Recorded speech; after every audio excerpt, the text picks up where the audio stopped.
నేడు హిందూ ధర్మ పరిరక్షణ భాగముగా స్వామి విశ్వబ్రహ్మ శ్రీ శ్రీ వీరధర్మజీ స్వామి మనతో పాటు ఉన్నారు. వారిని అడిగి తెలుసుకునే ప్రయత్నం చేద్దాం. హిందువులు ఐక్యంగా ఉండాలని హిందూ ధర్మ సంస్థాపనార్థాయ సంభవామి యుగయుగే అంటూ ధర్మో రక్షతి రక్షిత అనే నినాదంతో తాను పోరాటం చేస్తున్నారు. వారిని అడిగి తెలుసుకునే ప్రయత్నం చేద్దాం. ఈ మధ్య కాలంలో చాలామంది హిందువులు ఐక్యం అవుతున్నారని కొంతమంది, ఐక్యంగా లేరు అని కొంతమంది, ఏది వాస్తవం ఏది అవాస్తవం? స్వామీజీ నమస్కారం. శ్రీ గురుభ్యో నమః. చెప్పండి. మీరు అడిగినటువంటి ప్రశ్న చాలా సూటిగా ఉంది. హిందువులు ఐక్యత లేనిదే వీళ్ళ అయోధ్య రామ మందిర నిర్మాణం కాలేదు. హిందువులు ఐక్యతగా ఉన్నారు కాబట్టే కొన్ని వేల కోట్ల రూపాయలు విరాళంగా ఇవ్వడం వల్ల బాబ్రీ మసీదు ఎప్పుడైతే మన రామాలయం మీద బాబ్రీ కట్టారో, బాబ్రీ అనేటువంటి రాజు కట్టాడో మసీదుని, దాన్ని మనం కులగొట్టాము 1992లో. ఆ తర్వాత దానిపైన మనం స్టే రావడానికి, మనకు ఆర్డర్ రావడానికి టైం పట్టింది. దాన్ని మనం నిర్మాణం చేసుకున్నాం. అలాగే ఈరోజు హిందువులు కొంచెం మేల్కొన్నారు కాబట్టే ఒక 22 రాష్ట్రాలలో ఈరోజు హిందూ ధర్మం కోసం పోరాటం చేసేటువంటి నాయకుల యొక్క విధానాలు మనకు ఈరోజు పార్టీలు గెలిచినాయి అక్కడ అని నేను అనుకుంటున్నాను. రెండవది, ఈరోజు హిందువులకు ఏ దేశస్తులు విరాళాలు ఇవ్వరండి. ఎందుకంటే మనకు ఒక దేశం కూడా దిక్కు లేదు. వేరే దేశాలకు, వేరే మతాలకు వేరే వేరే విరాళాలు వచ్చే అవకాశం ఉంది. కానీ హిందువుల యొక్క డబ్బులను హుండీలలో వేయడం కానీ, చందా రూపంలో రాయడం కానీ హిందువులే చేయాలి. చేస్తేనే ఈ యొక్క ఆ ధర్మం కోసం పనిచేసే వాళ్ళు బ్రాహ్మణుడికి కానీ, అక్కడ అధికారికి కానీ, ఈఓకు కానీ, ఎండోమెంట్ డిపార్ట్మెంట్కి కానీ ఇతరులకు పనిచేయాలి. కానీ ఇప్పుడు ఏమైతుందంటే ఆ ఎండోమెంట్ డిపార్ట్మెంట్ పేరు మీద నాయకులు కొంతమంది దాన్ని వాడుకొని, ఆ ధర్మానికి సంబంధించిన వాడుకొని ఇతర మతాల వాళ్ళకు అందజేస్తున్నారనే ఆరోపణ వస్తుంది. దీన్ని హిందువులు ఖండించే రోజు రావాలి. అలాగే హిందూ దేవాలయాల్లో ఉన్నటువంటి ఇతర మతాల చిహ్నాలు, దర్గాలు కావచ్చు, చర్చిలు కావచ్చు, మసీదులు కావచ్చు, పనికి మాలింది ఏదైనా కావచ్చు, హిందూ ధర్మానికి సంబంధించినటువంటి వాతావరణంలో వాళ్ళకి సంబంధించినటువంటి ఉండాలి. ఏవైనా ఉంటే కూడా తీసేసే ప్రయత్నం ఇప్పుడున్న ప్రభుత్వం కానీ, వచ్చే ప్రభుత్వం కానీ, లేకపోతే రావాలనుకునే ప్రభుత్వం కానీ చేస్తేనే అటువంటి వాళ్ళకే వేసేటువంటి అవకాశాన్ని హిందువులు కలగజేసేటువంటి ఓటు బ్యాంక్ రాజకీయాన్ని. అయితే ఒక విషయం ఏంటంటే, కాలజ్ఞానం ప్రకారము అగ్రవర్ణాల్లో ఉన్నటువంటి వాళ్ళు మీరే పూజలు చేస్తారని చెప్పేసి ఒక కాలజ్ఞానంలో రాసి ఉన్నటువంటి మాట. ఇది ఎప్పుడు 1979 కాలజ్ఞానంలో ఏ విధంగా అయితే రాస్తుందో ఆ విధంగా పూజలు నిర్వహిస్తున్నారా ఇప్పుడు? అంటే ప్రత్యేకంగా ఈ మధ్య కాలంలో సాయిబాబాకి అర్చనలు కానీ, పురోహితులు చేసే వేద మంత్రాలతోటి నైవేద్యాలు సమర్పించడం, దీన్ని ఎలా చూడవచ్చు అంటారు? వీరబ్రహ్మేంద్ర స్వామి వారి మఠంలో కక్కయ్య సమాధి ఉందండి. కక్కయ్య వాళ్ళ భార్య ముత్తి సమాధి ఉంది. అక్కడ పురోహితులు ఎస్సీలే ఇప్పటికీ ఉన్నారు. అక్కడ నా దగ్గర నంబర్తో సహా ఉంది. అలానే ఈరోజు తిరుపతిలో కానీ, శ్రీశైలంలో కానీ, యాదగిరిగుట్టలో కానీ నీది ఏ కులం అని కాదు. నువ్వు హిందువు అయితే చాలు, నీకు శిల్ప సాంప్రదాయానికి సంబంధించినటువంటి శిల్పాలను చేసే పరిస్థితిని నేర్పిస్తున్నారు, జ్యోతిష్యం నేర్పిస్తున్నారు, పురోహితం నేర్పిస్తున్నారు. విశ్వ హిందూ పరిషత్ ఆధ్వర్యంలో చాలా దగ్గర ఇప్పుడు టెంపరవరీ పురోహితం నేర్పడానికి గ్రామ దేవతల దగ్గర పూజారులు లేక ఈ బలిసిన పూజారులు అక్కడ పోతలేరనే ఉద్దేశంతో వారికి 7 రోజుల ట్రైనింగ్ ఇచ్చి విశ్వ హిందూ పరిషత్ దగ్గరుండి తాత్కాలిక పురోహితులను తయారు చేస్తుంది. అది ఏ కులం అని కాదు, అలా ఎక్కువ మంది ఇతర జాతులే ఉన్నారండి. నేను ఏమంటున్నానంటే, అది ఎవడో గతంలో దరిద్రుడు ఎవడో మాట్లాడి ఉండొచ్చు, దాన్ని బూచి చూపించాల్సిన అవసరం లేకుండా నువ్వు పురోహితం నేర్చుకోవాలనుకుంటే నువ్వు రా, బయటికి రా, 100%గా నీకు నేర్పడానికి రెడీగా ఉన్నారు. అంటే ఎవరికైనా ఎవరు చెప్పారు? కులం ఇప్పుడు బడిలోకి వెళ్ళినప్పుడు నువ్వు ఏ కులమైనా సరే అందులో నీకు విద్య నేర్పుతున్నారు కదా, ఏ మతమైనా నేర్పుతున్నారు కదా. ఇక్కడ నువ్వు హిందువు అయితే చాలు అనేటువంటి సిద్ధాంతంలో తిరుపతి నేర్పుతుందండి, శ్రీశైలం నేర్పుతుంది. కానీ అందులో కూడా అంటే ఇందులో ప్రత్యేకంగా దళితులకు కూడా నేర్పుతురా అనేది, అంటే దళితులు అని ఉండదండి. హిందువులా, వాడు దళితుడా, వాళ్ళు లంబాడియా, లేదా వాడు విశ్వకర్మనా, లేదా బ్రాహ్మణుడా, క్షత్రియుడా సంబంధం లేదు. నువ్వు హిందువా బస్ రా. అంటే నేర్చుకోవాలనే జిజ్ఞాస ఉంటే చాలు. నీకు ఒక ఆధార్ నంబర్ అక్కడ తీసుకొని వెళ్ళి కూర్చొని పెడితే నీకు వాళ్ళు వచ్చే 2 సంవత్సరాలు 3 సంవత్సరాల ట్రైనింగ్లో 100%గా నీకు విద్య నేర్పుతారు. నీకు ప్లేస్మెంట్ కూడా ఇస్తారు. నువ్వు ఏ గుళ్ళో ఉంటావు, ఎక్కడ నేర్చుకుంటావు, నువ్వు సొంతంగా చేసుకుంటావు, నీ ఇష్టం. ఇప్పుడు ఒరిజినల్గా జరుగుతుంది. అట్లా జరుగుతలేదని ఎవడో నిరూపణ చేయమని మీ టీవీ ముఖంగా నేను మాట్లాడతా. ఎందుకంటే గతంలో ఎవరో ఏదో చేశారని దాన్ని బూచి చూడాల్సిన అవసరం లేదు. ఈరోజు దళితులకు రిజర్వేషన్స్ లేవు. గతంలో అంబేద్కర్ రాజ్యాంగం ప్రకారం ఈ దళితులందరూ రిజర్వేషన్లో ఉన్నారు. ఎన్ని సంవత్సరాలు అంటే వాళ్ళు కొంచెం డెవలప్మెంట్ అయ్యేదాకా రిజర్వేషన్ ఉండాలన్నాడు అంబేద్కర్ గారు. కానీ జీవితకాలం రిజర్వేషన్ వాళ్ళకి ఇవ్వమని చెప్పలే. అట్లానే ఎవరికి ఏ జాతి అయినా అణగారిపోయి ఉంటే వాళ్ళందరికీ కూడా రిజర్వేషన్స్ కలగజేయాలని అంబేద్కర్ గారు చెప్పారు. ఆ సిచ్యువేషన్ కనుక తీసుకున్నట్టయితే ఈరోజు చూడండి, మంచి మంచి నాయకులలో, పెద్ద పెద్ద నాయకులలో ఇప్పుడు ఎస్సీ ఎస్టీలు వాళ్ళే ఉన్నారండి. మీరు చూసుకోండి కావాలంటే. వీళ్ళు ఏం చేస్తున్నారు, మతం మారిపోయడం వల్ల వీళ్ళకు ప్రాబ్లం వచ్చేసింది. ఎస్సీ ఎస్టీ అనేది రిజర్వేషన్లు 100% ఉంటాయి. వీళ్ళు వెళ్ళి బీసీలలో క్రిస్టియన్లు కలిశారనుకోండి, ఆటోమేటిక్గా వీళ్ళు రిజర్వేషన్లు పోవా, వాళ్ళ పిల్లలకు చెడిసో అది అర్థం అవట్లేదు చాలామందికి. సో అందుకని ఏ పురోహితుడైనా నువ్వు నేర్చుకోవడానికి రెడీగా ఉంటే నేర్పడానికి చాలా హిందూ దేవాలయాలు ఇప్పుడు రెడీగా ఉన్నాయి. చాలా మందికి అది అవకాశం ఉంది. కాకపోతే మాకు నేర్పరేమో అని వీళ్ళే ముందే పోవడం లేదు. అలాంటి వారు ఎవరైనా ఉంటే నాకు చెప్పండి, నేను జాయిన్ చేపిస్తాను దగ్గర ఉండి. ఓకే. అది అయితే ఇప్పుడు జనరల్గా ఈ సాయిబాబా అనే విషయం చాలా చర్చనీయాంశంగా మారింది. అవును. దీన్ని ఏంది అసలు, దాని యొక్క కథ ఏంటి, దాని యొక్క సారాంశం ఏంటి? సాయిబాబా విషయం గురించి చర్చనీయాంశంగా చాలా మంది విమర్శలు వస్తున్నాయి, ఏంటి? ఇప్పుడు హిందువుల దగ్గర ఒక సాయిబాబా విమర్శ లేదండి. హిందువులు పీరీల పండుగ చేసేది హిందువులే. పెద్దగుట్ట నిజామాబాద్ బాబా దగ్గరికి వెళ్ళేది హిందువులే. సత్యసాయి బాబా వస్తే సత్యసాయి బాబా మొక్కింది హిందువులే. షిరిడి సాయిబాబా వస్తే షిరిడి సాయిబాబాని మొక్కింది హిందువులే. అవునా? ఎల్లమ్మని మొక్కేది హిందువులే, పరశురాముని మొక్కేది హిందువులే, గణపతిని మొక్కేది హిందువులే, సంతోషమాత వస్తే సంతోషమాతను మొక్కేది హిందువులే, వీరబ్రహ్మేంద్ర స్వామిని మొక్కేది హిందువులే. నీకు 33 కోట్ల దేవతా సమారాధన ఉన్నది. నీకు గురువులు చాలా లక్షల మంది గురువులు వచ్చారు ఈ దేశం మీద. నువ్వు ఆ సాయిబాబా యొక్క తల్లిదండ్రులు ఎవరో తెలియదు, అతనికి గురువు ఎవరో తెలియదు, అతను ఏ సూక్తాలు ఏ కాలజ్ఞానము, ఏ భగవద్గీత, ఏ రామాయణ మహాభారతాలు చెప్పలేదు. మీరు అతన్ని ఎందుకు మొక్కుతారో అనేటువంటిది ఒక వర్గం అయితే, మీరు అతన్ని మొక్కకూడదు అనేది ఒక వర్గము, ఎవరైనా మొక్కొచ్చు అనేది ఒక వర్గం. ఇది హిందువులలో ఈ దరిద్రాలునే. నేనేమంటున్నానంటే ఈ రాజ్యాంగం ప్రకారం నువ్వు ఏ దేవుడినైనా మొక్కొచ్చు, ఏ మతంలోనే మారచ్చు, ఎక్కడైనా తినొచ్చు, ఏదైనా తినొచ్చు అనేటువంటి ఒక సిద్ధాంతాన్ని రాసుకున్నటువంటి రాజ్యాంగం అనేది.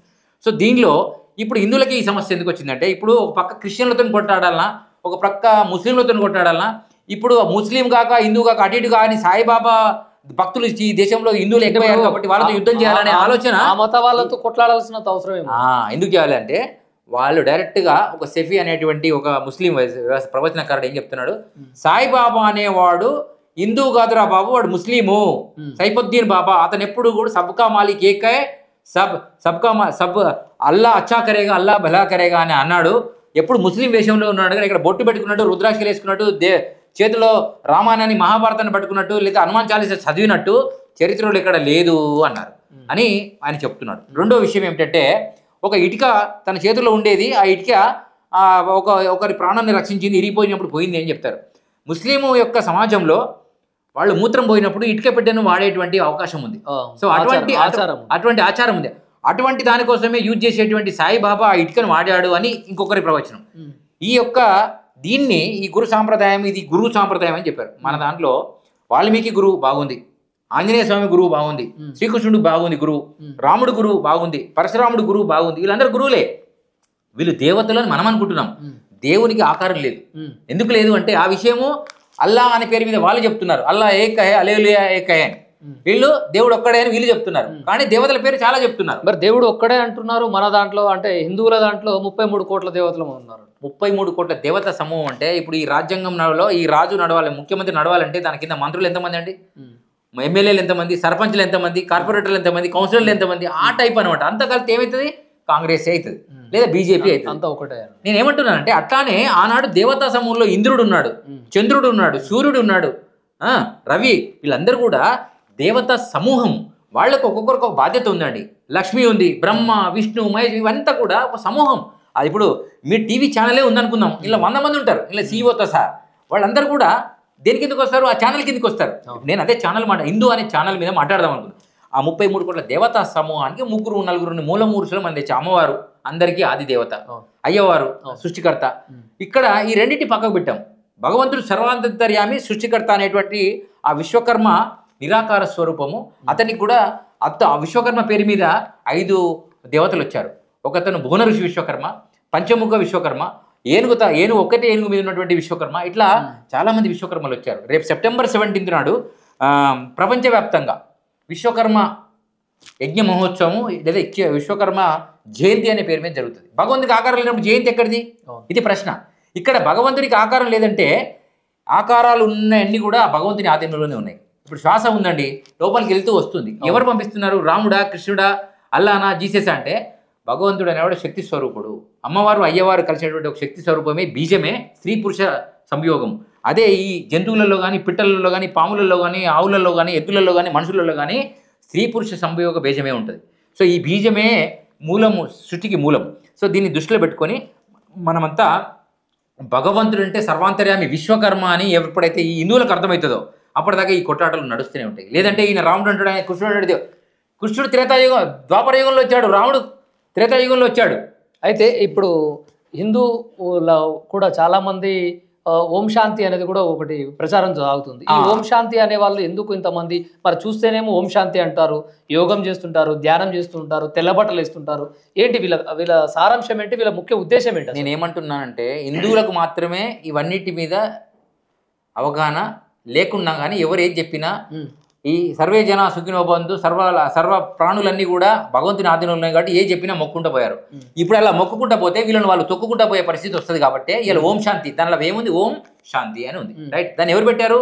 ఒక ఆఫ్ఘనిస్తాను వ్యక్తి, ఈ దేశానికి ముస్లిం వ్యక్తి, అతను ఈ దేశానికి రత్నాల వ్యాపార పేరు మీద వచ్చి మెల్లగా ఈ సంస్థను ఏర్పాటు చేసి హిందువులలో కొంతమందిని బ్రహ్మచర్యలను తయారు చేసి వాళ్లకు సంతానం కాకుండా పెళ్లిళ్ళు కాకుండా చేసే ప్రయత్నంలో భాగంగా పనిచేస్తుంది అనేది ఒక రకమైనటువంటి ఒక వర్గం ఆరోపణ. ఇది 100% రైట్ కూడా.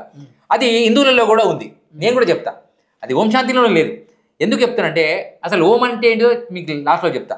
ఎప్పుడైతే హిందువులలో సన్యాసాలు ఉన్నారనుకోండి, సన్యాసం ఎవరు తీసుకోవాలి తెలుసా?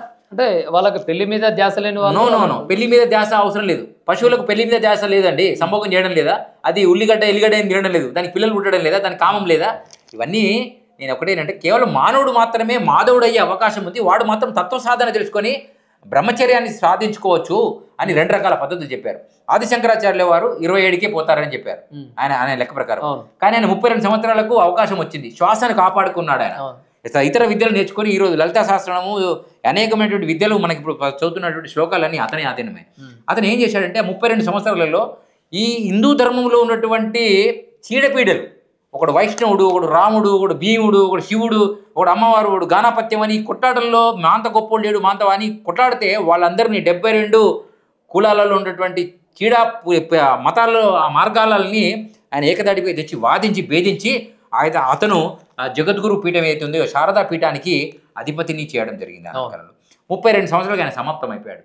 కానీ ఇప్పుడు సన్యాసులం అంటే ఒకరు బ్రహ్మచర్యం, తర్వాత వివాహం, తర్వాత వానప్రస్థాశ్రమం, తర్వాత వారు ఆ సన్యాసంలోకి. అంటే సన్యాసం అంటే భోగాల సన్యాసం అంటే సన్యసించడం అంటే కేవలము నీ యొక్క కోరికలు ఉంటాయి చూడండి. కోరికలు అంటే ఏమిటి? ఇప్పుడు నేను ఉన్నానండి, ఈ బట్టల్లో ఉన్నా, ఇక నా బట్టలు మొత్తం ఇట్లానే ఉంటాయి. నాకు రోజు ఒకటి ఎర్రపట్ట, ఒకటి నల్లబట్ట, తెల్లబట్ట, అవి ఇవి నాకు ఉండవు. ఇక ఇంద్రియ నిగ్రహణం ఉన్నటువంటి వల్ల అవి ఉంటే రోజు ఒక వేషం ఉంటుంది, ఎప్పుడు ఒకే వేషం. అందుకని ఆయన ఏమన్నాడు, కాషాయ వస్త్రాలను ధరించాలి అని వారికి పెట్టారు. అందరు కాదండి, సన్యాసులలో కూడా తెల్ల సన్యాసులు కూడా ఉన్నారు. తెల్ల బట్టలు, బ్లూ కలర్ వేసే వాళ్ళు ఉన్నారు, బ్లాక్ వేసే వాళ్ళు ఉన్నారు, వైట్ వేసే వాళ్ళు ఉన్నారు, రెడ్ వేసే వాళ్ళు ఉన్నారు, ఈ కాషాయ వస్త్రాలు వేసే వాళ్ళు ఉన్నారు. మళ్ళీ ఏది కరెక్ట్ అన్నాడు వీరబ్రహ్మేంద్ర స్వామి. సన్యాసులమని కొందరు కన్యలతో భ్రాంతి నొంది కామాతురులై అన్యాయ వృత్తి నొందిరి సన్యాసుల కేల ముక్తి సాధన సిద్ధ అన్నాడు. సన్యాసం పేరు మీద మీరు కాషాయ వస్త్రాలు వేసుకొని మళ్ళీ తర్వాత ఇతరులతో సంభోగం చేస్తే సాటుకు అది తప్పే కదా. అంటే దొంగ స్వామిలు కూడా దానికంటే మీరు రాజయోగంలో ఉండి సంసారం చేసి పిల్లలు కానీ ధర్మాన్ని కోసం పనిచేయండి. అందుకే నేను ధర్మాన్ని పనిచేయాలని ఆయన ఏం చేశాడు వీరబ్రహ్మేంద్ర స్వామి, సంసారే రాజయోగి సత్యం సిద్ధ అన్నాడు. సంసారం చేసుకుంటూనే ధర్మం కోసం పోరాడేటువంటి వాళ్ళల్లో శ్రీకృష్ణుడు ఉన్నాడు రాజయోగి. అతనుకు 2 భార్యలు, మీకు తెలుసు కదా, రుక్మిణి సత్యభామ. అతను రాజయోగి. ఆ రాజయోగిని ఇప్పుడు బ్రహ్మచారులు అయినటువంటి ఇస్కాన్ సంస్థ వాళ్ళందరూ బ్రహ్మచర్యం తీసేసుకొని వాళ్ళు మొక్తా ఉన్నారు. శ్రీకృష్ణుడు ఎప్పుడు బ్రహ్మచర్యం తీసుకోవాలంటే ఇంద్రియ నిగ్రహం పెళ్లి చేసుకోవద్దని చెప్పలే. ఆయన 16 మందితో చేసుకున్నారని ఒక ప్రణాళిక, 2 భార్యలని ఒక ప్రణాళిక. ఏ ప్రణాళిక అయినా ఆయన ప్రేమ స్వరూపుడు అని ఒక భావన. సో ఆ భావనతో అందరిని ప్రేమించాలి అని ఆయన ఫ్రూట్తో ఊదితేనే ఆవులు పాలిచ్చాయి. సో అటువంటి రాజయోగి. శివుడు భార్య ఉంది, పార్వతీమాత, అతనికి 2 పుత్రులు ఉన్నారు, ఒక పుత్రిక ఉంది, ఆయన రాజయోగి. రాముడు పెళ్లి అయింది, అతనికి 2 కొడుకులు, అతను రాజయోగి. వినండి, అట్లానే విష్ణువు సరస్వతి ఎట్లయితే ఉన్నారో వాళ్ళు రాజయోగులే. భార్య ఉన్నదంటే రాజయోగి అన్నట్టే కదా. సో ఇప్పుడు రాజయోగుల్ని ఈ బ్రహ్మచర్యం తీసుకొని మొక్కే వాళ్ళు తయారయ్యారు. ఇప్పుడు ఓం శాంతి అన్నారు. ఓం శాంతి అనే సంస్థ ఒక ముస్లిం నుంచి వచ్చింది. అలాంటి వ్యక్తే అంటే వాస్తవానికి ఆ ఓం శాంతి అనే దాంట్లో సంస్థలో అరాచకాలు కానివ్వండి, అక్రమాలు, మీరు అన్నట్టుగా పెళ్లి కాకుండా చేయాలనేటువంటి ముఖ్య ఉద్దేశం. అంటే హిందువుల్ని ఎవరైనా కూడా హిందువులనే ధ్వంసం చేస్తారు. ఎందుకంటే ఎవరైనా ఇది సర్వే జన సుఖినో భవంతు అంటుంది, దీన్ని ఖతం చేయాలి అనే ఆలోచన ఉంటుంది. రైట్. ఇది ఎప్పటికీ ఇది కేవలం ముస్లిం క్రిస్టియన్ యుద్ధాలు, హిందువుల యుద్ధాలు ఇప్పుడు లేవండి. సత్యయుగంలో ఉన్నాయి, త్రేతాయుగంలో ఉన్నాయి, ద్వాపర యుగంలో ఉన్నాయి. ద్వాపర యుగంలో శ్రీకృష్ణుడు కౌరవ పాండవుల యుద్ధంలో రాక్షసులను సంవరణ చేయమన్నాడు. రాముని కాలంలో అప్పుడు రాక్షసులను ఆయన చేశాడు. సత్యయుగంలో చాలా మందితో గణపతి లాంటి వాళ్ళు, సుబ్రహ్మణ్య స్వామి లాంటి, శివుడు పార్వతీ మాత కూడా ఆమె యుద్ధం చేసింది. అంటే ఈ రాక్షసులు అనే వాళ్ళు అలా ఉన్నారు. వాళ్ళని ఈ కాళీయుగంలో వాళ్ళని ముస్లిమ్స్, క్రిస్టియన్స్ లేకపోతే ఇతర మతాలు లేదా అంటున్నారు. మన దాంట్లో కూడా ఉన్నారు. లేదా ఇప్పుడు రావణ బ్రహ్మ ఉన్నాడు. త్రేతాయుగంలో జరిగినటువంటి రావణ సంహారాన్ని ఇప్పుడు కలియుగంలో కూడా దసరా రోజు 10 తలలు తరి చేసుకొని థర్మాకోల్తో పటాకులు పెట్టి పెలుస్తున్నాం. అంటే ఇప్పటి కుదురు వదులుతలేం. మరి ఇప్పుడు వీళ్ళని వదులుతామా? అందుకే సాయిబాబా మీద కోపం ఎవరికి లేదండి. ఇప్పటికైనా ఈ ధర్మం నశించ ఉండాలంటే ఇతర మతాల నుంచి వచ్చేటువంటి గురువులను, వాడు ఎంత గొప్పోడైనా, వాడు ఎంత పెద్ద మేధావైనా వాడిని పక్కకు పెట్టండి అనే సిద్ధాంతంతో మాట్లాడుతున్నటువంటి గురువులు అలా నాలాంటి వాళ్ళు, నీలాంటి వాళ్ళు, ఇతరులు కొంతమంది మాట్లాడుతున్నారు. కొంతమంది ఏమో భజన చేస్తున్నారు. ఎందుకంటే సాయిబాబాను ఒక రకంగా తీసుకుంటే ఆయన దేవుడిగా మొక్కొచ్చు, సాయిబాబాను గౌరవించవచ్చు అని ఒక ఆయన. సాయిబాబా ముస్లిమా క్రిస్టియన్ అనే దానికంటే అతన్ని చేసేటువంటి పద్ధతిని చూసి మనం దండం పెట్టొచ్చు అంటాడు చిన్నజీయర్ స్వామి వారు. సో ఇలాంటి తిరకాసు చెప్పేటువంటి అసు ఇటు కాకుండా సగం సమాధానం చెప్పేటువంటి గురువులతో ఇక్కడ ప్రమాదం.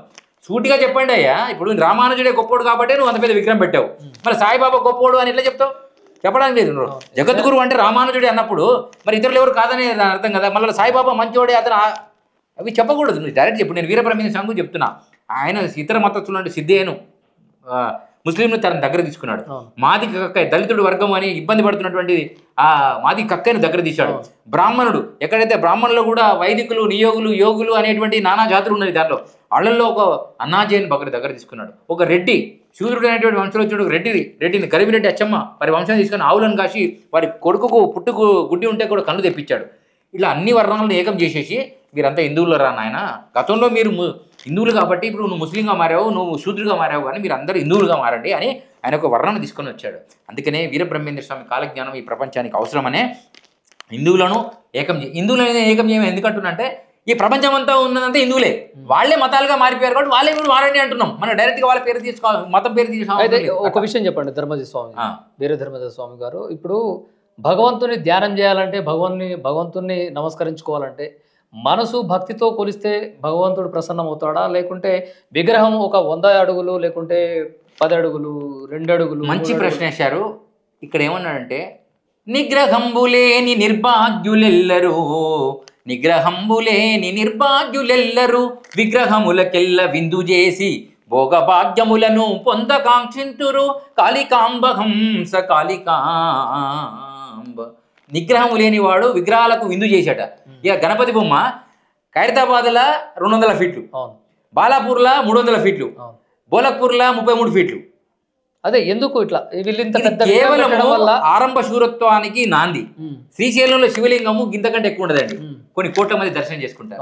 చూసుకోండి మీరు, జగన్నాథ దేవాలయంలో శ్రీకృష్ణ విగ్రహం గింతే ఉంటుందండి, కానీ కొన్ని లక్షల మంది దర్శనం చేసుకుంటారు. మరి ఎంత పెద్ద విగ్రహం పెట్టినా మళ్ళీ 9 రోజుల నాడు దాన్ని మాడిఫికేషన్ క్లోజ్ చేస్తున్నారు. అదే అన్ని 9 రోజులు నవరాత్రులు చేస్తున్నారు కదా, వేద మంత్రాలతోటి వేద పండితులచే అక్కడ అష్టోత్తరాలు జరిపించి పూజ హారతులు ఇచ్చి నైవేద్యాలు సమర్పించి తిరిగిపోయి సాగర్లో నిమజ్జనం చేస్తారు. వీళ్ళంతా ఇప్పుడు ఇందులో ఉన్నటువంటి ఆ యొక్క విధానం తెలవడం కోసం మనం మాట్లాడుతున్నాం. కొన్ని కోట్ల బిజినెస్, కోట్ల వ్యాపారము, కోట్ల మంత్రాలు చదివేటువంటి ఈ నవరాత్రి, దుర్గా నవరాత్రులు, అయ్యవారి నవరాత్రుల్లో జరుగుతుంది. కానీ ఒక్క హిందువు అయినా ఎక్కట అయ్యాడంటే ఎవడైనా తంతే ఒక్కడు రాడు బయటికి. ఆ కమిటీ మెంబర్లో ఒక్కడిని గుద్దినా కూడా ఎవడు రాడు. ఎందుకంటే వీళ్ళు ఆ డబ్బులు వసూళ్ళ పేరు మీద ఒకడు డీజేలు పెడుతుని గట్టి ఎగురుతున్నారు, ఆ ఫోటోలు దిగి వాట్సాప్లో పెట్టుకొని షోకులు పెట్టుకుంటున్నారు. ఆ మిగిలిన డబ్బులతో మందు తాగి కొత్తగా వచ్చేటువంటి 10th క్లాస్ పాస్ అయినటువంటి బ్యాచ్లు మందు తాగడానికి ఆ వేదిక ఇప్పుడు మారిపోయింది పిల్లలకు. అసలు వినాయకుడి వేదిక, విగ్రహారాధన వేదిక ఎందుకు వచ్చిందంటే భగవంతుడికి ఆకారం లేదని మనం చెప్పాం. ఆకారం లేని భగవంతునికి ఇప్పుడు నీకు చెప్తే అర్థమవుతుంది, ఇంకా కొంచెం వయసులో ఉన్నోడు చెప్తారు. చిన్నపిల్లోడికి ఆకారం చూపించాలి, వాడు స్కూల్కి పొమ్మంటే పోడు, వాడికి చాక్లెట్ బిస్కెట్ 6 రోజుల దాకా అలవాటు ఏదైనా ఇస్తే ఆ చాక్లెట్ బిస్కెట్ లాంటిదే విగ్రహారాధన. ఈ విగ్రహాలన్నీ కూడా దేవతలు కాదని మీకు చెప్పాను. ఎవరు? శివుడు గురువే, ఆ దక్షిణామూర్తి రూపంలో వచ్చాడు. విష్ణువు గురువే, రాముడు గురువే, బ్రహ్మ గురువే.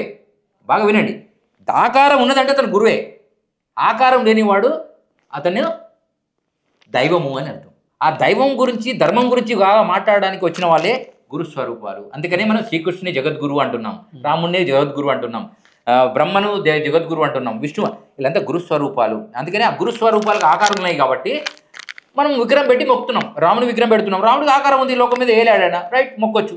కానీ భగవంతునికి ఆకారం ఎట్లా చూపిస్తావంటే, అందుకే వీరబ్రహ్మేశ్వరి సూటిగా చెప్పాడు అందరికీ, ఇది అందరూ హిందువులకు అర్థం కావాలి.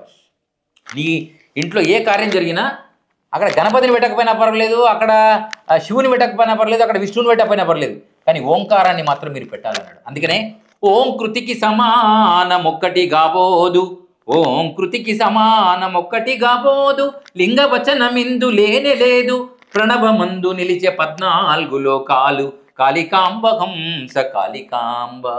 ఓం అనేటువంటి ఆకృతిని ఏ మంత్రంతో సంబంధం లేకుండా ఈ 14 లోకాలకు అతీతమైనటువంటి శక్తి స్వరూపము ఓంకారం. అందుకనే ఏ మంత్రానికైనా ముందు ఏముంటో తెలుసా? ఓం రామాయ నమః, ఓం ఆంజనేయ స్వామినే నమః, ఓం గణపతినే నమః అమ్మ అని ఉంటుంది. ఉంటుందా లేదా? అంటే ఓం అనేటువంటిది ఇంజన్ లాంటిది. ఆ ఓంకార శబ్దం ఇప్పుడు గెలాక్సీలో ఈ మధ్య సైంటిస్టులు పరిశోధన చేస్తే గెలాక్సీలో ఓంకార శబ్దం వినపడుతుంది అని వాళ్ళు పరిశోధన చేస్తారు. ఇది మన యుగాల నుంచే చెప్పారు. అందుకనే ఓంకారాన్ని మీరు ప్రాధాన్యతనిచ్చి మీరు గురుస్వరూపంలో కింద ఏ దేవతలను పెట్టి మొక్కోండి, కానీ ఓంకారాన్ని పక్కకు పెట్టి మొక్కుతున్నారు. ఒక క్రిస్టియన్ చూడండి, చర్చి టైంలో కానీ ఆయన పెళ్లి టైంలో కానీ సిలువ మొదలు పెడతాడండి. కానీ హిందువులు మాత్రం పనికి మేల పూలు పచ్చిగడ్డి పచ్చగా పూలు లేని పూలన్నీ పెట్టి పుట్టినరోజులు పెళ్లి రోజులు చావు రోజులు చేసుకుంటున్నారు. ఆడ ఓంకారం ఉండాలి ఖచ్చితంగా. అది చావైనా బతుకైనా మంచిగా చెడైనా ఓంకారం అంటే నువ్వు హిందువు, నీ ధర్మం ఫలానా అని తెలియడానికి ఓంకారం పెట్టాలి. ఇది లేకుండా నువ్వు ఎన్ని ఫోటోలు పెట్టినా ఉదానే. అలానే ఒక ముస్లిం చందమామ గుర్తుపెట్టకుండా తన యొక్క కార్యక్రమాలు ఉంటాయండి, అది పత్రిక కానీ ఏది కానీ. కానీ హిందువుల దరిద్రం ఏమిటంటే ఆ ఓంకారం తప్ప అన్నీ ఉంటాయండి. ఓం శాంతి ఫోటో ఉంటుంది, రామ్ శాంతి ఉంటుంది, అలేలియా ఉంటుంది, ఇంకే ఫోటోలు పెట్టుకుంటాడు, కానీ ఆ ఓంకారం అనేటువంటి పదాన్ని మాత్రం వాళ్ళు వాడరు. ఇకపోతే సాయిబాబా భక్తులు సాయిబాబాను ఎందుకు ఇప్పుడు తిరస్కరిస్తున్నారంటే, అయోధ్య రామమందిర నిర్మాణానికి అందరూ డబ్బులు ఇచ్చారండి, విరాళాలు. మీ ట్రస్ట్ నుంచి కూడా 4 డబ్బులు ఇవ్వమని ఈ యొక్క ట్రస్ట్ వీళ్ళు అడిగారు. అడిగితే ఈ సాయిబాబా ట్రస్ట్ అనేది ఇది ముస్లిం ట్రస్ట్ అండి, మేము హిందువులకు దేనికి చెప్పేశారు, డైరెక్ట్గా అయిపోయింది అని తెలిసినప్పటి నుంచి ఇక ఈ ప్రయత్నం జరుగుతుందండి. అందులో నాలాంటి వాళ్ళు ఇలాంటి వాళ్ళందరూ దాని గురించి సమానం చెప్పాలి. ఎందుకంటే సామాన్యుడు 11 ఇచ్చినప్పుడు హిందువుల డబ్బులని షిరిడీలో వేస్తున్నటువంటి ఈ యొక్క హిందూ భక్తులు ఏదో రక తెలిసో తెలియక వేస్తున్నారు. చైతన్య పడ ఇప్పటికైనా సిగ్గు శరాలు తెచ్చుకొని ఆడికి పోవడం మానేయండి. ఆయన మన దేవుడు కాదు అనే ప్రచారం జరుగుతుంది. దీనిలో మనము శివునే మొక్కండి, విష్ణునే మొక్కండి, శివునే మొక్కొద్దనే గురువులు ఈ దేశంలో ఉన్నారు, మన హైదరాబాద్లో కూడా ఉన్నారు. మరి మనం శివునే మొక్కద్దు అనుకున్న వాళ్ళను మన సాయిబాబాను మొక్కమని చెప్తామా? మీకు అర్థమవుతుందని చెప్పి హిందూ ధర్మంలో శివుణ్ణే పనికిరాడనే విష్ణు అక్కడ రామానుజ విగ్రహం కింద శివుని ఆనవాళ్ళు తప్ప విష్ణు ఆనవాళ్ళు తప్ప శివ లేదు. మరి అటువంటిది మనం ఇప్పుడు శివుణ్ణే వద్దనుకున్న వాళ్ళనే ఏమనలే, ఇక సాయిబాబాను మొక్కుమని ఎట్లా చెప్తారు? అందుకనే సాయిబాబా గుళ్ళు కట్టిన వాళ్ళు ట్రస్ట్ మెంబర్స్ చాలా మందికి కోపాలు వస్తున్నాయి. ఎందుకంటే మా ఆవిడ మొక్కింది, నేను మొక్కినా, నాకు అది జరిగింది. అంటే ఒక సందర్భంలో చిన్నజీర స్వామి కూడా సమ్మక్క సారక్క జాతరల గురించి కూడా మాట్లాడడం జరిగింది. అవును, దాని గురించి నేను విన్నా. స్వామి వీరబ్రహ్మేశ్వర దీని గురించి మాట చెప్పాడు. జాతరలకు బోవ యాతనలెన్నియో కష్టమెంతో అంత నష్టమగును, ముక్కుసూటి బోవ ముక్కంటి కడుదాపు, కాళికాంబ హంస కాళికాంబ. జాతరలకు అది ఏ జాతర కొడక, నువ్వు వేములవాడ జాతర పోయినా, నువ్వు జోగలాంబ జాతర పోయినా, సమ్మక్క జాతర పోయినా, కుమ్రెల్లి జాతర పోయినా, పెదగుడ జాతర పోయినా, జాతరలకు బోవ యాతనలెన్నియో, అనేక యాతన కష్టాలు. కష్టం ఎంతో అంత నష్టమగును, ముక్కుసూటి బోవ. భగవంతుడు ఒక్కడే నిరాకార స్వరూపం అని చెప్పండిరా అంటే ఒక్క గురువు నాడు వాడు సచ్చినా చెప్పడు. ఎందుకో తెలుసా? వారికి నిరాకార స్వరూపం అయితే ఎన్నితో పని, అందుకే భక్తుడు రాడని వాడు ఏం చేశాడు, ఆ దుకాణాలు పక్క పెట్టేసి ఈ దుకాణాలన్నీ పురాణాలు చెప్పడం బతుకుతున్నారు. ఈ పురాణాలు చెప్పడం వల్లనే ఈ ప్రమాదాలన్నీ బయటకు వచ్చేసి, నువ్వు సూటిగా పలానా భగవంతుడు ఇట్లా ఉంటాడు, వాడు శ్వాస రూపంలో ఉంటాడు, శ్వాస లేకపోతే నువ్వు ఉండవు, నువ్వు ముస్లిం అయినా, క్రిస్టియన్ అయినా, హిందూ అయినా, బర్రె అయినా, గొర్రె అయినా ఉండదు. ఇక 121,600 చెప్పండి రోజు జరుగుతుంది. 4 టైర్లలో నువ్వు కనుక గాలి కొట్టియాలంటే 40 రూపాయలు ఇవ్వాలి. మరి రోజు 21,600 సార్లు ఈ జపంలో లోపల టైర్ నిండుతుంది. దీనికి అధికారి అమ్మవారు అయ్యవారు అది శ్వాస రూపంలో ఉంటుంది, అదే శక్తి చెప్పే స్థితి ఈ గురువులకు లేదు. ఉన్నా వాళ్ళు బయటికి రారు. ఎందుకంటే చిన్నజీయర్ స్వామి ఏది కూడా సూటిగా చెప్పట్లేడు, హిందువులకు అర్థం కాదు. చిన్నజీయర్ స్వామి కాదు, ఏ జీయర్ స్వామి కూడా చెప్పడు. ఎందుకు చెప్పినట్టే వాళ్ళ చాప్టర్ ఆ రోజే క్లోజ్ అవుతుంది. అట్లా చెప్పినటువంటి గురువు కేవలం వీరబ్రహ్మేంద్ర స్వామి మాత్రమే. ఎందుకు నేను ఈ విషయం ఇప్పుడు అన్నమయ్య ఉన్నారండి, వెంకటేశ్వర స్వామి భక్తులు, అన్ని రోజులు వెంకటేశ్వర స్వామికి పాటలు రాసి లాస్ట్ ఏమన్నాడు తెలుసా? బ్రహ్మమొక్కడే పర బ్రహ్మమొక్కడే తందనానా బలే తందనానా. మరి బ్రహ్మమొక్కడే అన్నప్పుడు మళ్ళీ వెంకటేశ్వర స్వామి ఏంటిది? మీకు అర్థమైందా? ఎవడైనా లాస్ట్కు పైకే చూపించాలి. అట్లానే అదేదో ముందు చెప్పు. ఇప్పుడు కలియుగం చివరావస్థల్లో మనం అడుస్తున్నామని అంటున్నారు కదా, కాలజ్ఞానం గురించి ఎంతో మంది మాట్లాడుతున్నారు. మాట్లాడాలి, తెలిసినోడు మాట్లాడాలి, తెలియనోడు కూడా మాట్లాడాలి. కానీ కాలజ్ఞానంలో ఏముందంటే నిరాకార స్వరూపాన్ని మొక్కేటువంటి వాడు ఈ సత్యం మీద బయటపడతాడు. ప్రతిదీ కాలజ్ఞానంలో రాసినట్టు ప్రతిదీ కాలజ్ఞానం. ఇప్పుడు మీరు అన్న సాయిబాబా కూడా కాలజ్ఞానమే. ఎందుకు కాలజ్ఞానం అంటే ఆనాడు వడ్రంగి విశ్వకర్మ గురువు దూదేకుల సిద్ధయ్య అనేవాడు మా పుష్పగిరి అగ్రహారం మీదకి వెళ్ళి బండి మీద పోవడం తగదు, పోతే చెప్పులు చేతిలో పట్టుకొని పోవాలి అనే సిద్ధాంతంతో మాట్లాడడం వల్ల ఆయనకు కోపం వచ్చి ఆ జగద్గురు వీరబ్రహ్మేంద్ర స్వామి కోపం వచ్చి ఎంత చెప్పినా వినకపోతే అతను బండి మీద గుంజితే ఆయనకు కోపం వచ్చి మీ అహంకారానికి ఇదే అడ్డుకట్ట అని చెప్పి ఒక శాపం పెడితే ఆ అగ్రహారం కాలిపోతుంది. అప్పుడు మళ్ళీ వచ్చి బదిలాడితే అగ్రహారం బాగా చేస్తాడు అనుకో. కానీ అప్పుడే ఒక మాట చెప్తాడు, ఏం గురువుగారు మనం ఇంత జగద్గురు దేశం బాగుపడాలి ధర్మం బాగుపడాలి మన ఇద్దరం పోతుంటే ఇట్లా చేస్తున్నారంటే నువ్వేం బాధపడకురా సిద్ధు, నిన్నే మొక్కడానికి అంటే నీ కులంలో పుట్టిన వాడిని ఒకటి మొక్కే రోజులు వాడు గురువు ఉండడు, దైవం ఉండడు, దయ్యం ఉండడు. ఈ హిందువులలో ఇలాంటి ఆగం చేసేటువంటి బ్రాహ్మణులు కావచ్చు, క్షత్రియులు కావచ్చు, శూద్రులు కావచ్చు, అర్చకులు కావచ్చు, ఎవడైనా కావచ్చు, జంగమ కావచ్చు, విశ్వకర్మలు కావచ్చు, వాడినే మొక్కి వాడికి పూజ చేసి వాడిని అభిషేక తీర్థం తీసుకునే రోజులు దగ్గరలో ఉన్నాయి. నా రాకకు ముందు నీ రాకకు ముందు నువ్వేం టెన్షన్ పడకు, వాడే వీళ్ళన్నారు. అట్లనే మాది కక్క ఏడిస్తే కూడా పంచముడని నన్ను కించపరిచిరని బాధపడకురా కక్క అన్నాడు. అంబేద్కర్ రూపంలో రాజ్యాంగం రూపంలో నీదే నడుస్తుందిరా బాబు, నేను వచ్చే వరకు నేను విశ్వవస్తునామ సంవత్సరంలో కాశకులంలో పుడతా, అప్పటికల్లా నీ విగ్రహాలే వెలుస్తాయి. ఇప్పుడు చూడండి ఎక్కడెక్కడ జగజ్జీవన్ రావు విగ్రహాలతో పాటు అంబేద్కర్ విగ్రహాలు. ఇప్పుడు గతంలో గాంధీ బొమ్మలు కనబడే, నెహ్రూ బొమ్మలు, ఇప్పుడు అన్ని అంబేద్కర్ బొమ్మలు. ఇప్పుడు గతంలో రాముడి విగ్రహాలు ఆ విగ్రహాలు ఇప్పుడు అన్ని సాయిబాబా దేవుళ్ళాలు ఎక్కువ, సాయిబాబా దేవాలయాలు ఎక్కువ ఉన్నాయి ఇప్పుడు. ఎందుకని అది కాలజ్ఞానం ప్రకారం జరుగుతుంది. కాబట్టి ఆపే దమ్ము ఉండాలంటే ఫస్ట్ గురువులు మారాలి, వాళ్ళని ఆడాలంటే మారాలి. ఇప్పుడు సత్యసాయిబాబా రానున్న రోజుల్లో కూడా సాయిబాబా విగ్రహాలు సాయిబాబా గుళ్ళు ఎక్కువ అవుతాయి. నేను ఏమంటున్నాను, కాలజ్ఞాన ప్రకారం ఏమంటున్నా, నీ సొంత దేవాలయాలు సొంత భూములనే ఇలా వక్ఫ్ బోర్డు కింద ఇతర మతాలు గుంజుకుంటున్నారు. ఇలా సాయిబాబా మీ దేవుడు కాదని ఆల్రెడీ ప్రచారంలో ఉంది.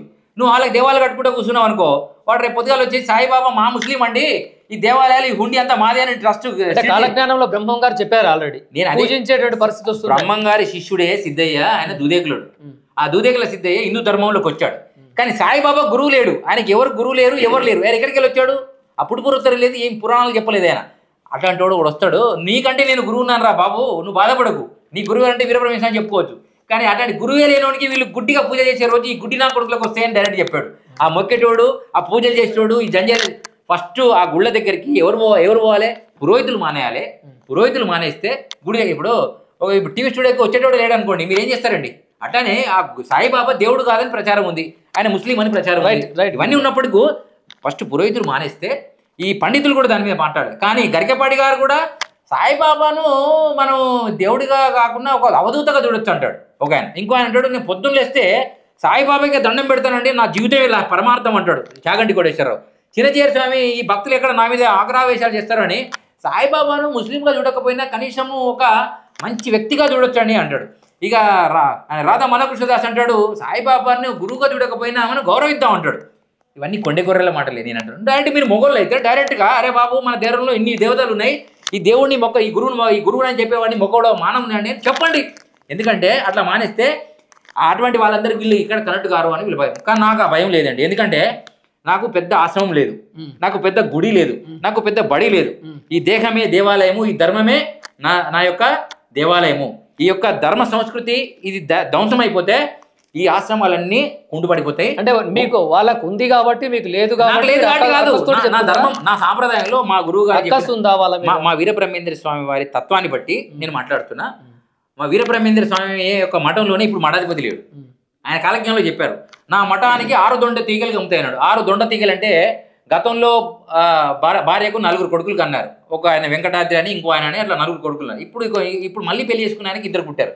వీళ్ళిద్దరికి కొట్టాడు పెట్టుకుని నేను మఠాధిపతి మెయిన్ మఠాధిపతి అని కొట్టాడుకుంటే ఇప్పుడు 4 సంవత్సరాలు 5 సంవత్సరాలకు వచ్చిందండి. కరోనా టైంలో చనిపోయాడు ఆయన మఠాధిపతి గారు. ఇప్పటివరకు మఠాధిపతి లేడు. దాన్ని ఎండోమెంట్ డిపార్ట్మెంట్ వెళ్తుంది. దాని పేరు మీద నేను మనమని నేను కొడుకునని వీళ్ళు భక్తుల దగ్గరికి వెళ్ళి నేను వీరబ్రహ్మేంద్ర స్వామి అంశ అని చెప్పేసి మఠం అని చెప్పేసి వీళ్ళు డబ్బులు దండుకునే ప్రయత్నం చేస్తున్నారని బయట ప్రచారం జరుగుతుంది. నేను ఏమంటున్నా, కాలజ్ఞానం చెప్పిన వీరబ్రహ్మేంద్ర స్వామి మఠానికే ఇన్ని ప్రాబ్లం జరిగితే ఈ షిరిడి ఎంత, ఈ బురుడి ఎంత, నువ్వెంత, నేనెంత? సమాజంలో ధర్మం ధర్మమే, అధర్మం అధర్మమే, దొంగలు దొంగలే, సాయబులే, పీరీలే, పెద్దగుట్టనే, తిరుపతి వీరబ్రహ్మేంద్ర స్వామి మఠం వీరబ్రహ్మేంద్ర స్వామి మఠమే. ఇది ధర్మమే ఎన్నాటికైనా కూడా ధర్మమే గెలుస్తుంది. ధర్మ సంస్థాపనార్థాయ సంభవామి యుగే యుగే. సర్వేజన సుఖినో భవంతు. చూస్తూనే ఉండండి.